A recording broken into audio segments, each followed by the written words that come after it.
Good afternoon, and thank you for joining us on H360 Live. My name is Dave Duplay, and alongside of me today is Cortland Long. Joining us today, we have Bart Frazzitta from the Esophageal Cancer Education Foundation. Bart, thanks for coming in. Good to be here. We've got an exciting show for you today, a lot of stuff to cover, a lot of good things going on. So let's get started and talk about what's trending on Healthy h360 Live. We've got a new perk, I understand, this company Education Dynamics out of New Jersey. What's going on with them? So Education Dynamics is a perk I'm very excited to talk about today.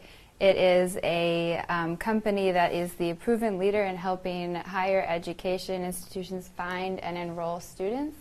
So it is a way of obtaining your degree online if you're not able to make it to school, if you're going through treatment or you're caregiving for someone who's going through treatment.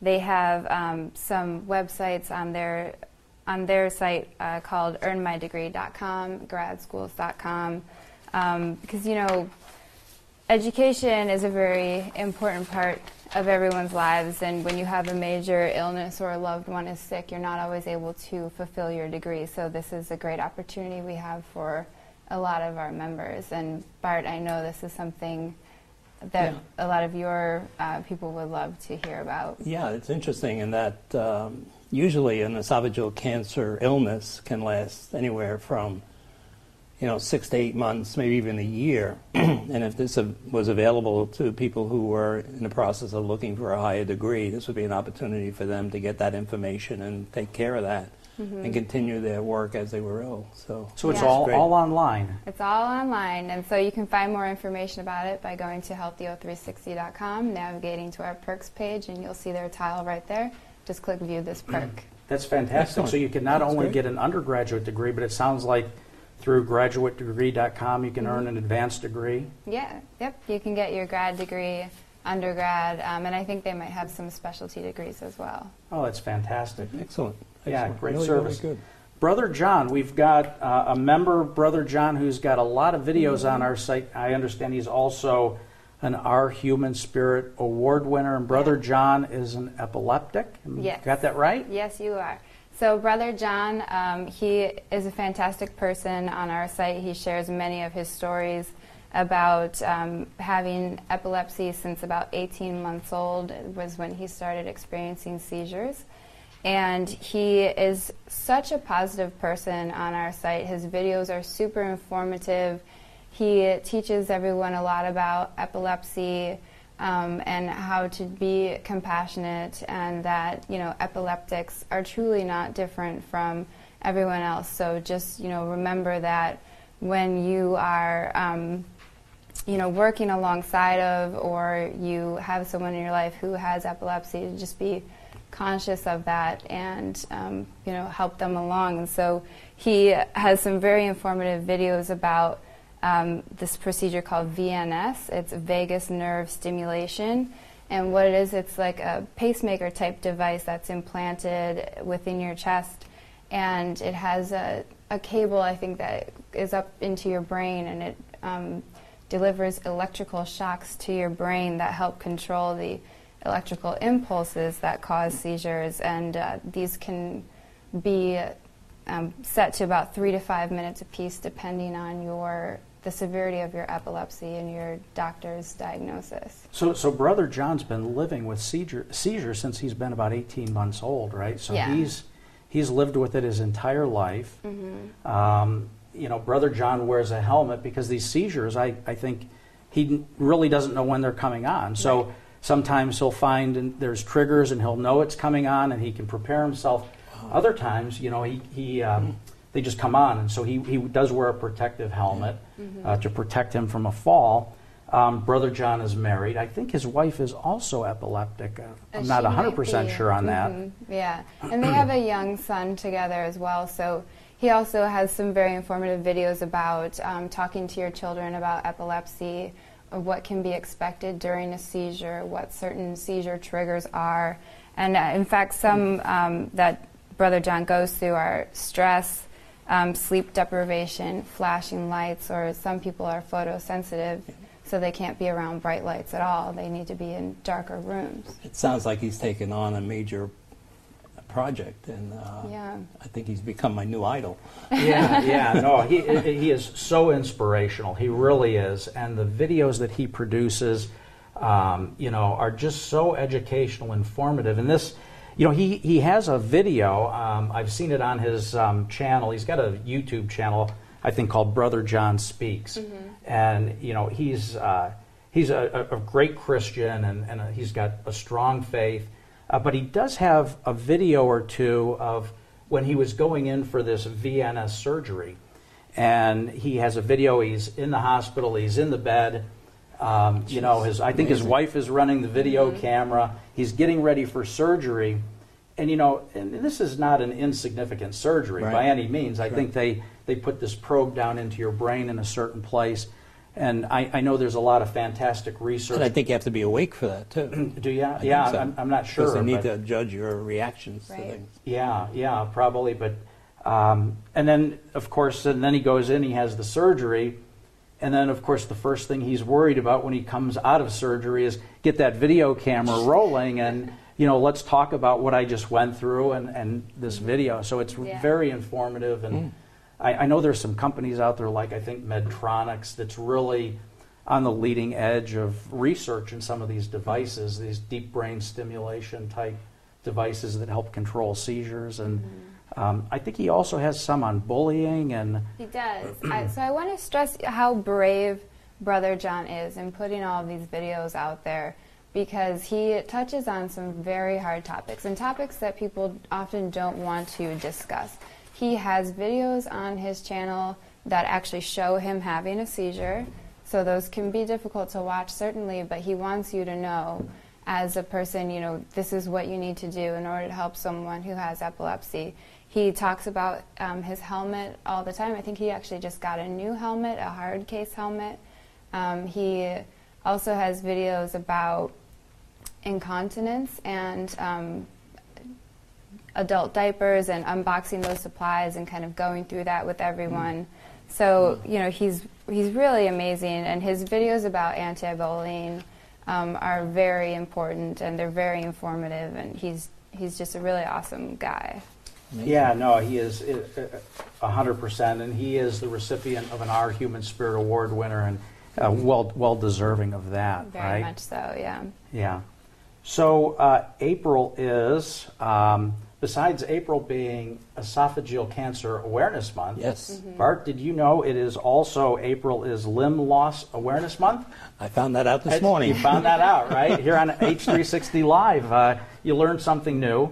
So tell us about that. So each day, more than 500 Americans will lose a limb, and the Amputee Coalition is the leading national organization to ensure that amputees don't go through this journey alone. And a little sneak peek, for a couple weeks down the line, we're going to have a guest in the show who is going to speak about April being Limb Loss Awareness Month, and I believe he actually lost both of his feet to diabetes, so it will be very interesting to hear his story. Interesting. Mm-hmm. 500 Americans lose a limb each day. Each day. This is not war-related or any kind of... I think that some of it may be. That's a very staggering figure. So I know that some of it is due to... soldiers coming back. Due to soldiers coming back, and also due to illness such as diabetes. Yeah, diabetes, it's, you could really, lose your feet. Yes. It's unbelievable. And as Cortland mentioned, we do have a guest coming in a few weeks. It's going to talk about that. Excellent. And so... living, it's hard to believe you go through life and then all of a sudden you lose a limb and, what happens, but these people get through it. And so very good. So we needed to recognize that. We also found a really interesting study about exercise on Healthy O360. And I guess exercise, the study says, I want to get this right, exercise might boost mental function in people with schizophrenia. Yes. So what do we know about that study? That seems really interesting. So the exercise is not only good for the body, it's right? Good for the brain. It's good for the brain. Yeah. So this study included 33 people with schizophrenia, and half of that group was the control group, where they received just standard psychiatric treatment. The other half not only received the standard psychiatric treatment, but they were also enrolled in a 12-week exercise program where they did aerobic exercise and also active play video games. Now, wait a minute. They played video games? Well, not like sitting there, you know, playing Mario Kart, but they were Mario Kart. Okay. You haven't heard of it? No, so this is more like Dance Fever, I think. Yeah, exactly. Or, you know, yoga flow and things like that. But they have bowling. I know there's bowling and golf on these videos. Yes. Yeah. Hook it up to the TV, as right? As long as you're active, you got to be I active. think that's the point of the study. So they found that with aerobic fitness, it improved by 18%, and mental and cognitive function improved by 15% within the exercise group. You know, it's interesting. The day after surgery, major surgery like esophagectomy, they want you up and walking, and they literally tell you have to walk a mile a day. Yeah. This is the day after you go through major surgery, and it's part of the continuing process that we talk about to patients when they get home. And it is a tremendous way of mitigating the depression that you'll go into where you just hang around and become a couch potato. Right. So exercising is an important role mentally as well as physically. Yeah, it's part of the whole therapeutic process, Yes, right? Absolutely. So they're playing video games, they're staying active, and you said 15 and 18% improvement. Yes. It's really amazing. And so I want to read a quote that one of the doctors in the study said. He said, "Our results indicate that poor aerobic fitness represents a modifiable risk factor for cognitive dysfunction in people with schizophrenia, for which aerobic exercise training offers a safe, non-stigmatizing, and side effect-free intervention." And this is the lead author of the study, David Kimmy, in the journal Schizophrenia Bulletin. So I think if you want to read the study, anybody at home, you can go to the Schizophrenia Bulletin, look up the March 24th edition, and you can read this study in its entirety. But I guess the takeaway is that exercise is not only good for the body, it's good for the mind. So Absolutely. Get out there and play those video games and exercise, and a little fresh And air walk. exercise will do you some good. Speaking of exercise, I understand the team took off a little early on Friday and went to, what is it, Cycle for Survival, right? Yes. To raise money. What are we raising money for, and how was that experience? It was phenomenal. Team Healthy 360 was very excited to participate in Cycle for Survival. It was held out on Long Island, and the funds that were raised through this event go to Memorial Sloan Kettering for rare cancer research. So it was really amazing to be a part of this. We know someone who lost her wife to rare cancer, so it was a very personal event to go to, and it was amazing. So how much did we raise again? I think we raised over $7,000, our team alone. And so there were many teams involved in this cycling event, so I don't even know the full number that was raised for this. Wow. So is it too late to donate? What if our audience wants to call up and donate a few dollars for this cause? And how do we do that? Do they contact us here and we point them in the right direction? Of course, you can always contact us here at healthy0360.com, or there are many Cycle for Survival events held around the country, so you can also check out their website, see if there's anything being held in your location, and sign up if you want, or you can also just donate right there. No, I think and I hope I have this right, wasn't Cycle for Survival founded by a gentleman who lost his wife?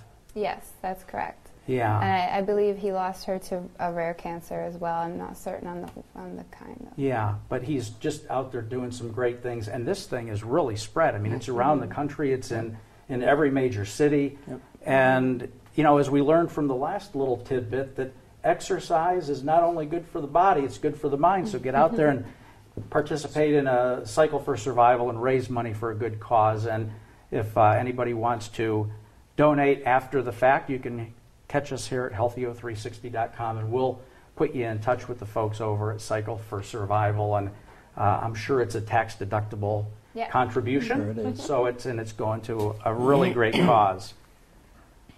So moving on, Bart, thanks for coming in today. Oh, my pleasure. I tried to order better weather, but that didn't work out.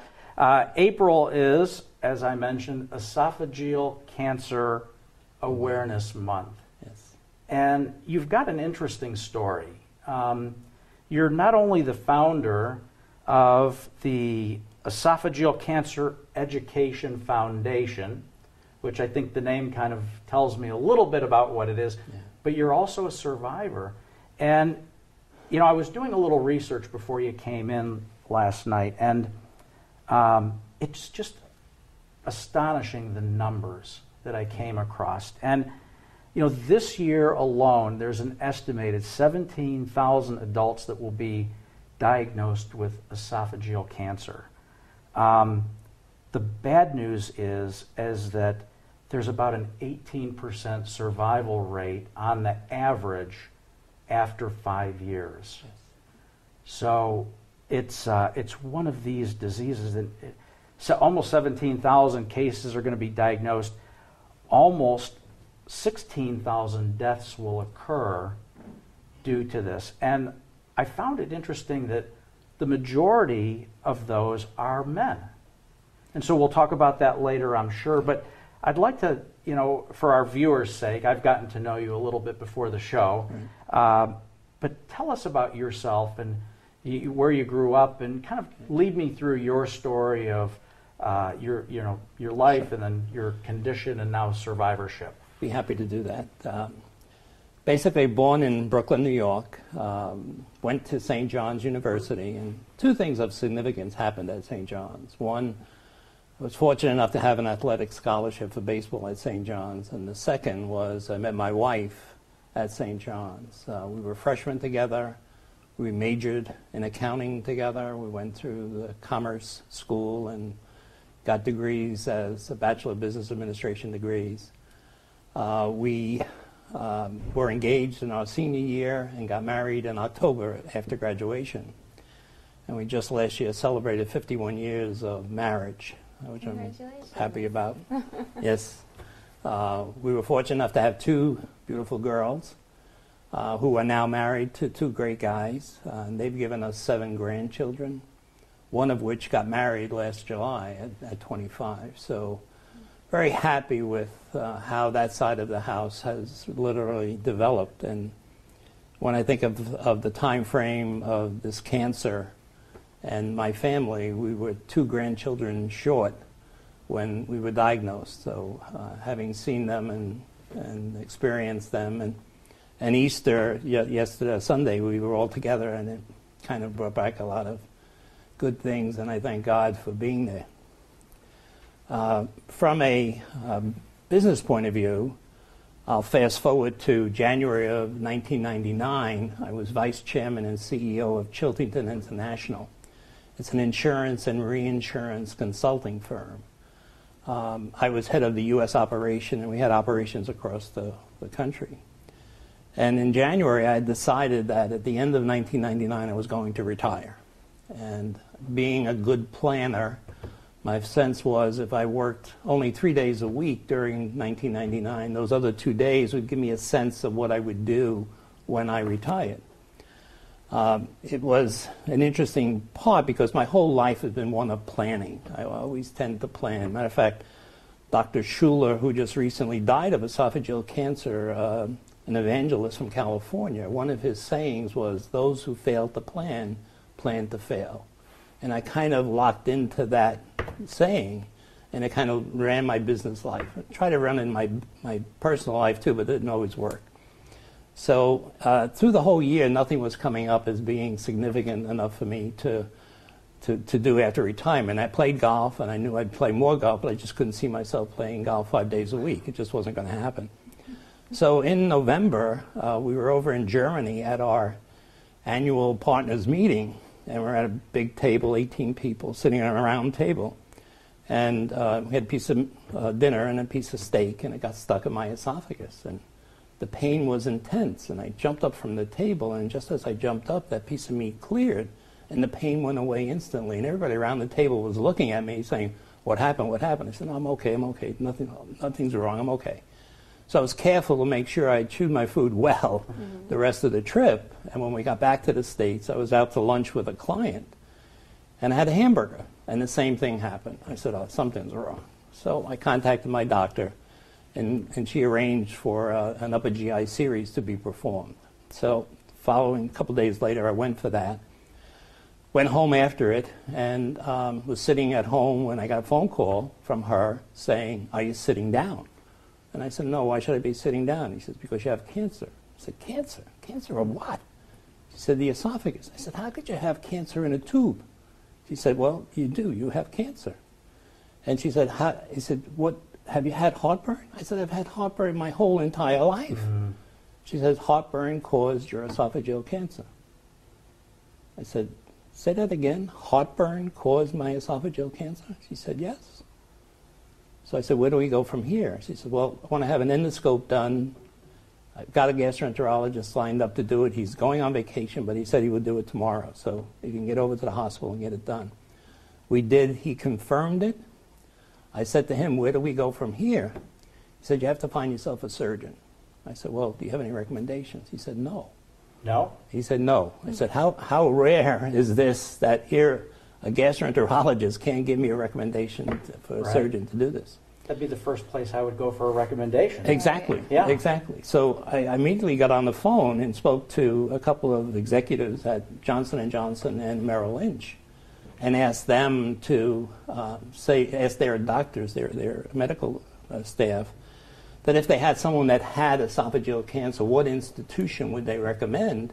And if they knew the surgeon at that institution, what would that be? Well, Johnson & Johnson came back right away with Sloan Kettering and Dr. Baines. Merrill came back with Sloan Kettering but didn't have a surgeon, and they called 2 days later with Dr. Baines. Mm-hmm.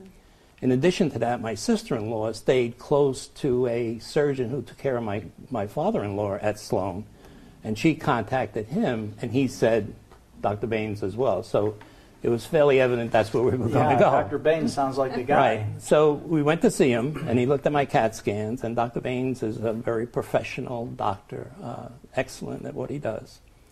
And he said, yeah, I confirmed that there is a cancer in your esophagus, but you have 2 enlarged lymph nodes, 1 in each lung. Huh.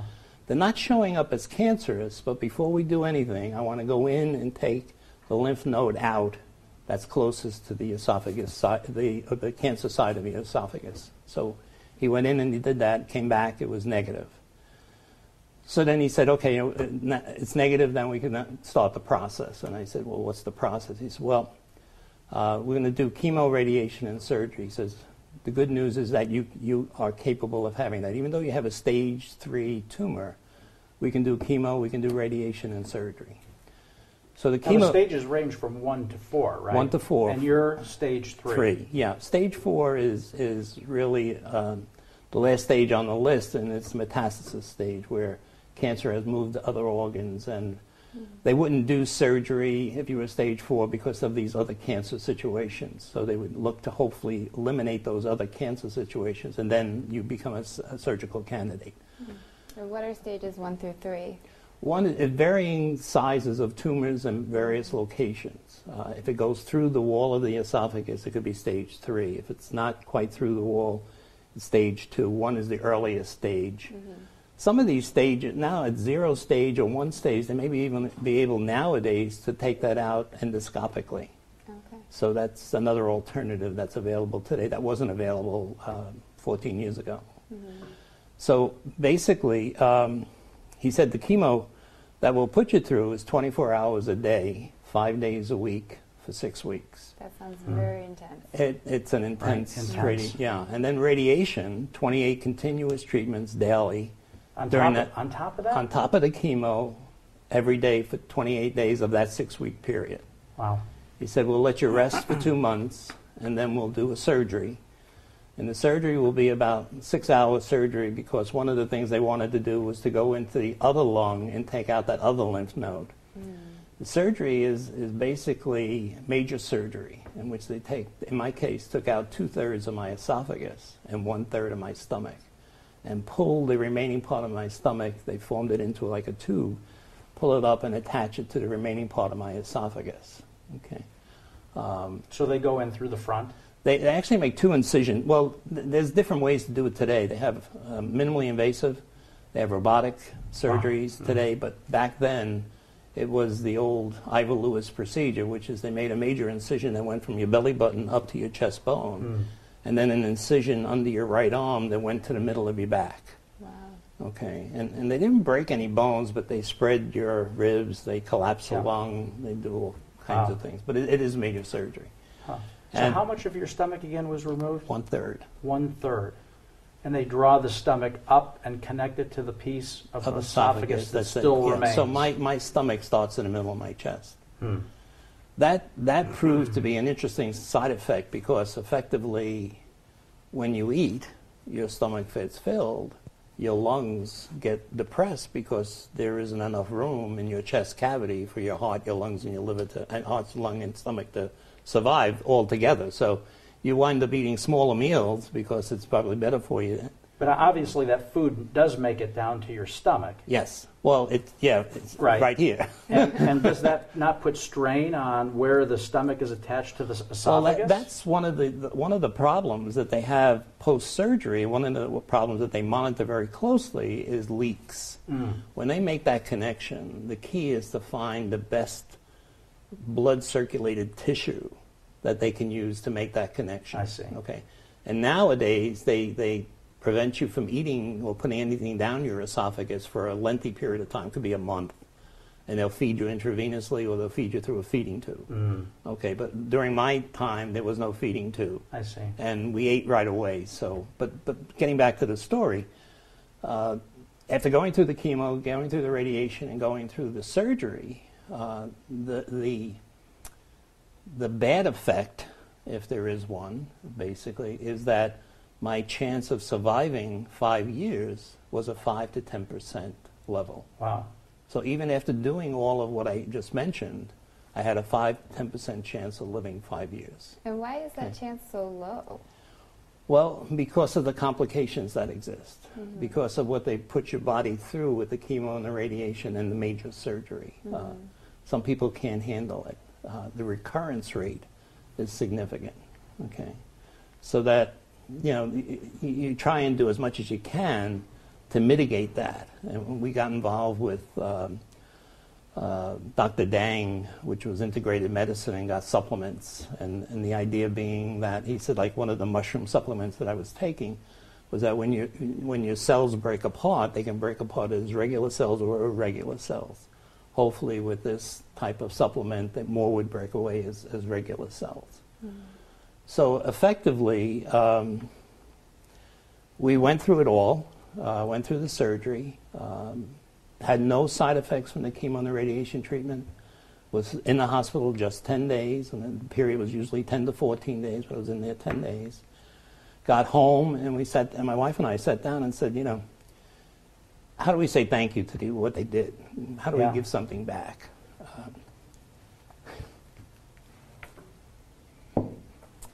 Anyway, excuse me.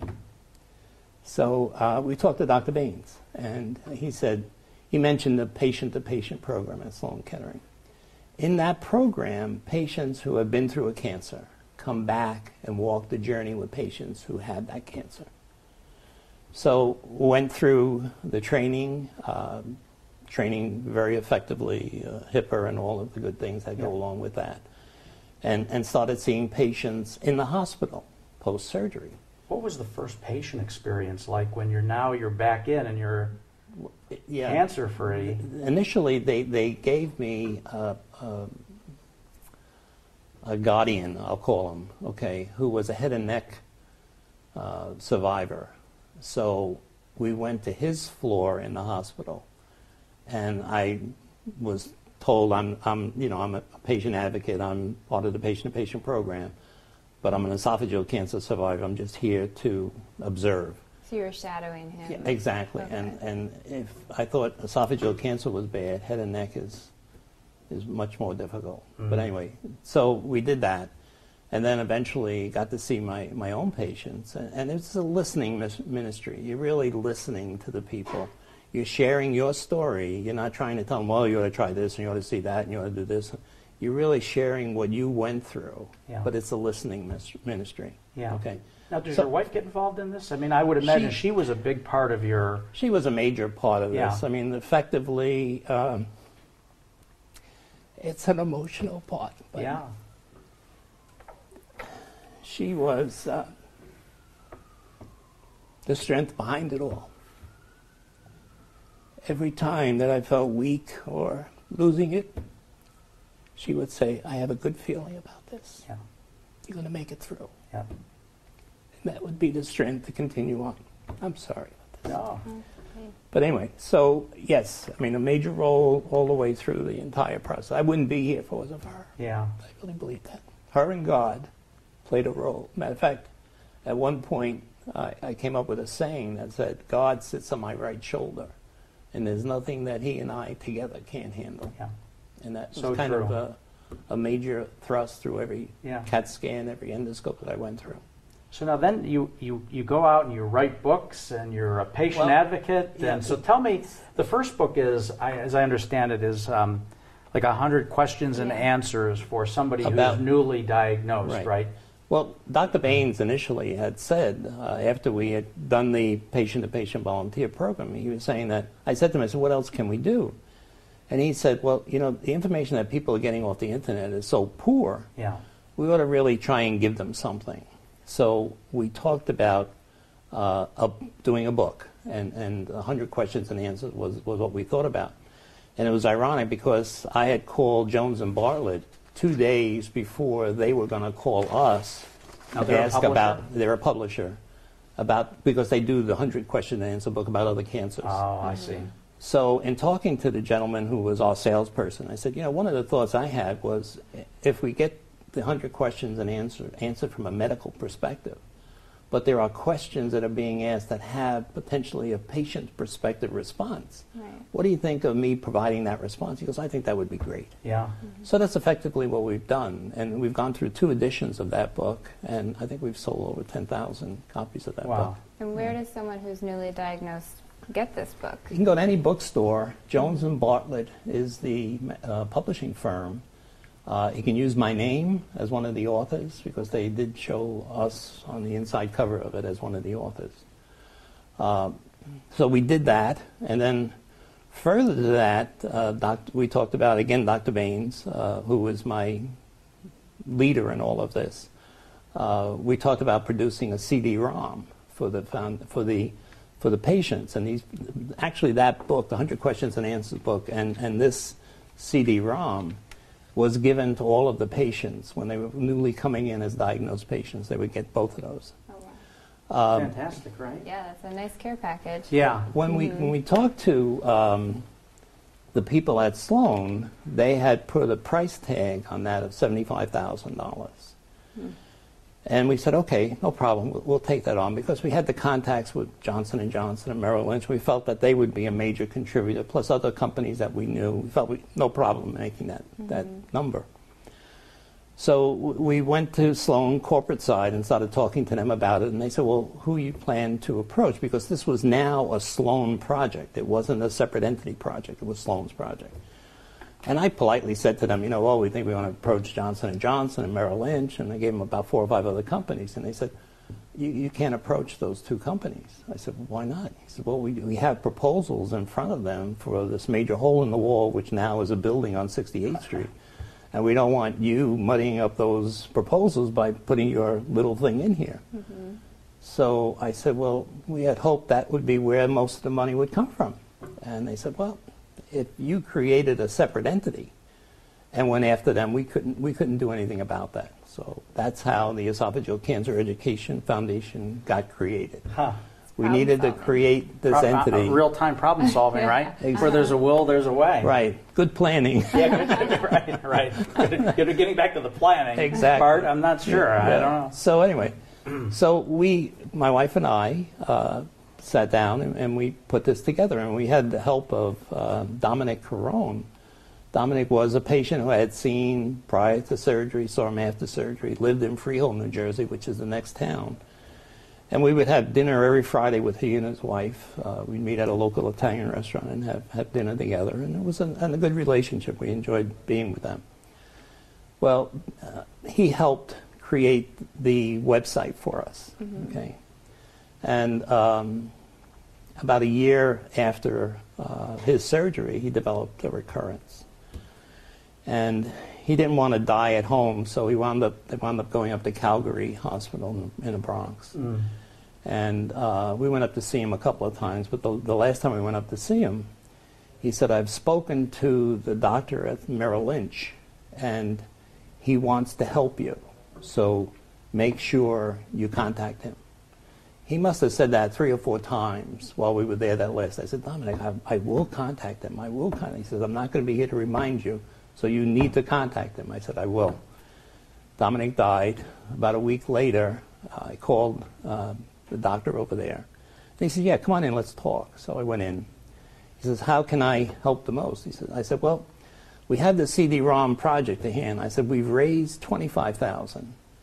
We have a foundation that says they'll give us another $25,000, but it's the last $25,000. We need to fill the $25,000 in between. He says, well, let me give Merrill Lynch's foundation a call. So he calls me, and they said they're all tapped out of money. There's no way they can do anything. So we sat and talked for a while, and he said, Dominic was a controller here, wasn't he? And I said, yeah. He said, let me call the CFO. So he calls the CFO, and he tells him the whole story, and tells him I'm sitting here, and that they were doing the CD-ROM, and Dominic was influential in getting this all off the ground and whatnot, and we need $25,000. So the CFO said, I'll call you back. So he hangs up the phone and says, he said he'd call me back. He didn't say today, tomorrow, next week, next year, but he said he'd call me back. So I said, well, we'll just have to go see what we can find it someplace else. Well, we were getting up to say goodbye. Phone rings. It's the CFO saying, you have your $25,000. Oh, wow. Great.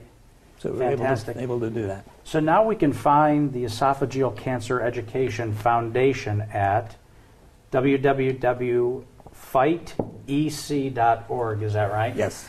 And so, did you realize what they're doing over there at the Cancer Foundation, the Esophageal Cancer Education Foundation? What are they doing? Well, they've got this call center, this conference call support group meetings, which meets, once a month conference call. Fantastic. And then this patient and caregiver hotline, which comes right into the foundation. Right, the phone rings at your bedside. And well, not my bedside, but my office in the house. You're right there. Yeah. So this is unbelievable stuff. That's amazing. So what kind of calls do you get into the hotline? Well, we get all kinds of calls. We get calls from people who know nothing about disease and have just been told they have the disease.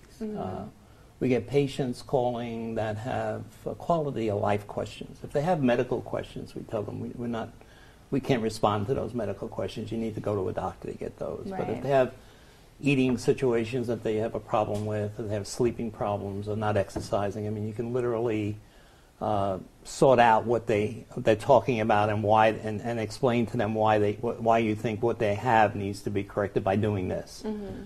Some people will, eat instead of, one of the things we tell people, you have to eat 6 meals a day, mainly because your stomach, because of the surgery, is now smaller. Right. So you still need the same number of calories that you had before the surgery, but because your stomach is smaller, you can't do that in 3 meals. So you have to eat 6 meals. So you say you have 2 breakfasts, 2 lunch, 2 dinners. Whatever you had before, cut it in half, have one at one sitting, have the other one at the next sitting.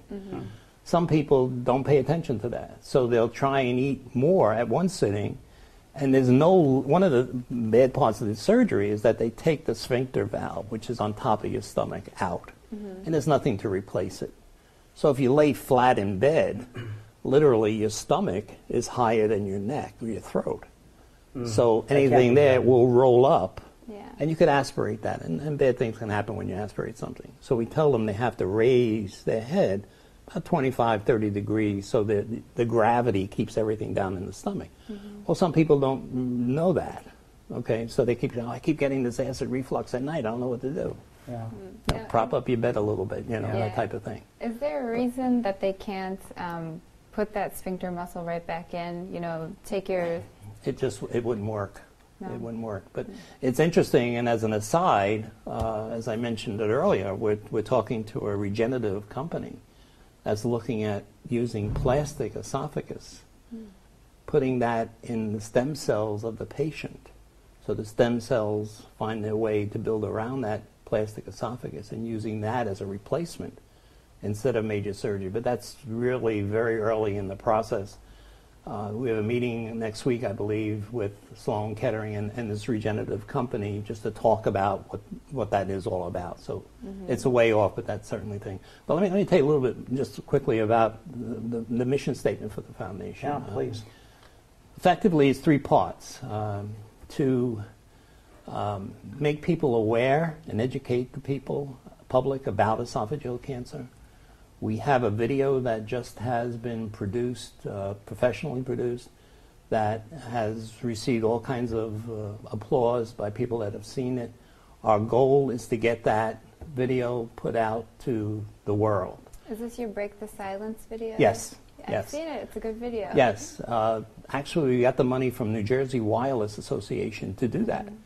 And our plan is to approach TV stations, newspapers, every adult community, 55 and older, and get them that video, get them a bunch of information about this disease, make their people aware of this, because if there's a range of people that are subject to this, is the 40 to 70 range, mostly men that have this disease, and adult communities are a tremendous breeding ground for those kinds of people, and whether they have heartburn or not.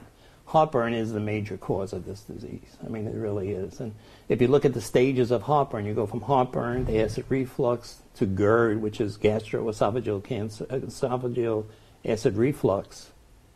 Yeah, and then Barrett's esophagus, and then esophageal cancer.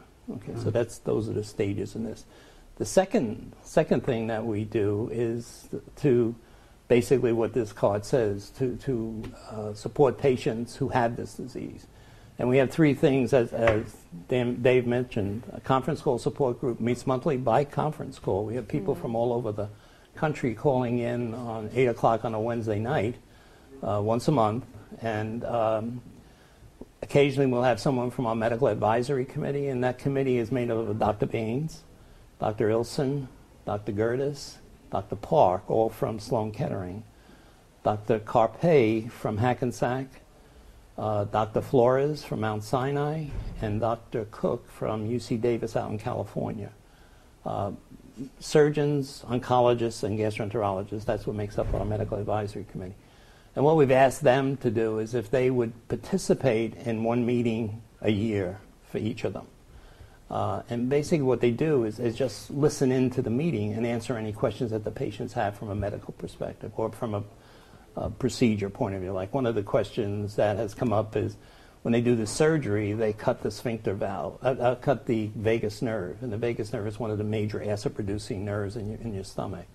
Well, one of the patients said, I didn't know that. What other things happened during the surgery? So I said, well, we're going to have a surgeon on. As a matter of fact, Dr. Park has agreed to do this April meeting, which is next Wednesday, and be available to answer any questions that come up from the group. That seems like a really important resource, because I would bet when you are sitting in the doctor's office talking to them about the treatment that you're about to undergo, you're probably not processing the questions that you really should be asking at that moment. Those probably come up when you're laying in bed at night and thinking, oh my gosh, what am I going to do about this? Patients' probably retention is probably 20% of what the doctor tells them if when that, they're in that room. That's why they always say bring somebody with you, and hopefully they're from a mentality that will remember more of the answers to the questions.